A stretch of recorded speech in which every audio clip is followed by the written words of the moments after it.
Isang magandang hapon pong muli sa ating lahat.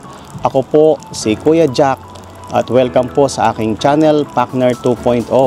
Tayo pong muli ay magkwentuhan habang ako ay nagluluto ng tinapa dito po sa likod ng aming bahay. Dito po kasi sa Canada, kapag po spring, nakapagluluto na po kami ng pritong tuyo, pritong tinapa, pritong daing. Dahil kapag po ito ay niluto namin sa loob ng bahay, umaamoy po ito.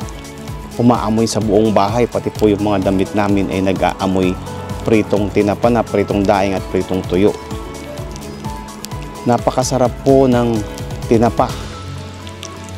Ito po yung namimiss namin dito sa Canada, yung mga pritong tuyo, pritong tinapa, pritong daing, pritong danggit.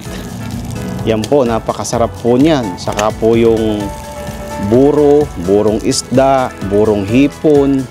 Yan po yung mga namimiss namin dito na pagkain sa Canada. At kaya naman po ako nagpiprito ng tinapa sa likod ng aming bahay. Kasi po, umaamoy. Yung pong aking dalawang anak, ayaw po nila yung amoy. Nagre-reklamo po sila. Saka po yung aming exhaust fan, mahina po kasi. Hindi po niya na ilalabas yung amoy po ng tinapa. Kaya po dito na lang ako nagluluto. Kaya po kapag winter, hindi po ako nakakapagluto ng mga pritong daing, pritong tinapa, pritong tuyo na gustong-gusto po natin. Yun po yung miss na miss po namin. Miss na miss po namin ang pritong daing, ang pritong tuyo dito sa Canada.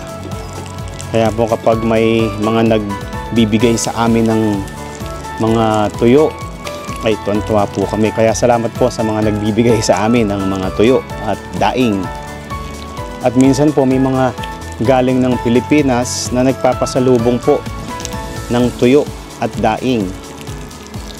Kaya salamat po sa kanila. Meron din po ritong nagbebenta ng mga tuyo at daing. Pero hindi po kasing sarap nung daing sa tuyo na galing sa Pilipinas. Hindi ko po alam kung saan nila ginawa yun. Iba po, iba yung lasa. Kaya hindi po namin masyadong na-appreciate yung lasa kapag po dito ginawa. Iba po talaga pag sa atin ginawa. Kaya masarap po yung galing Pilipinas na tuyo. Daing na pusit, daing na danggit. Yan po yung mga masasarap.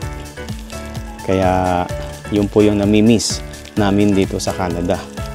Hanggang dyan lang po muna at tayo pong muli ay magkwentuhan sa ibang araw. Marami pong salamat at ako po ay inyong sinamahan habang ako po ay nagpiprito ng tinapa. Kaya babay po muna. God bless.